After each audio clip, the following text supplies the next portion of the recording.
This spring, the view began to spread that Japan is finally escaping from its long recession. Certainly, stock prices have been rising for the last 3 years, and many of the leading companies have presented their best business results ever.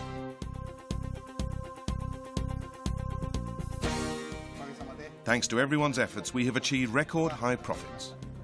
They are the highest ever in our history of 150 years.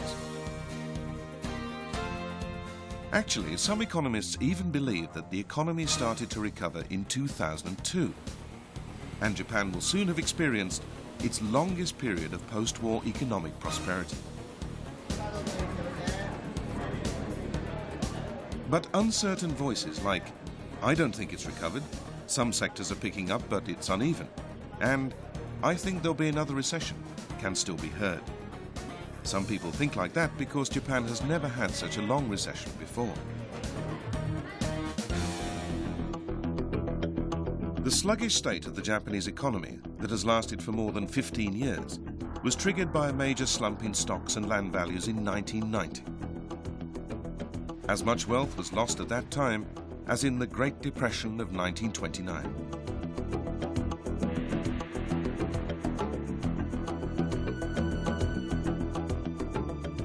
The government's annual stabilization measures had minimal effect. Financial institutions that were politically protected went bankrupt one after another, and major distribution businesses were driven to management failure.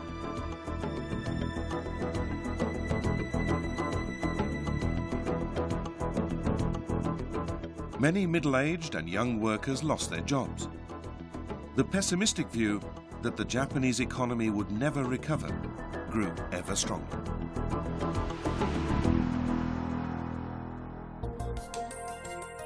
Why has Japan suffered for so long? One opinion is that it failed to respond to globalization of the world economy. Realization came too late that the system that had supported Japanese prosperity, in which workers were loyal to their company and companies tried to avoid restructuring, no longer functioned.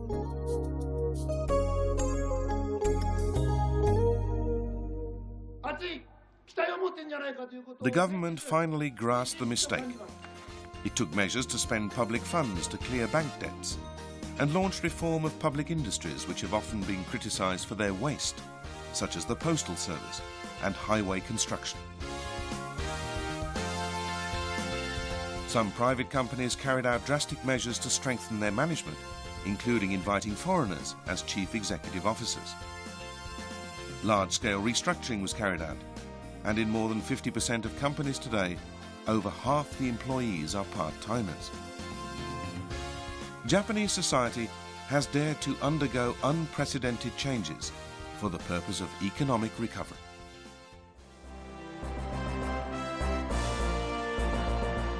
Overseas investors who invest in Japan are also increasing today.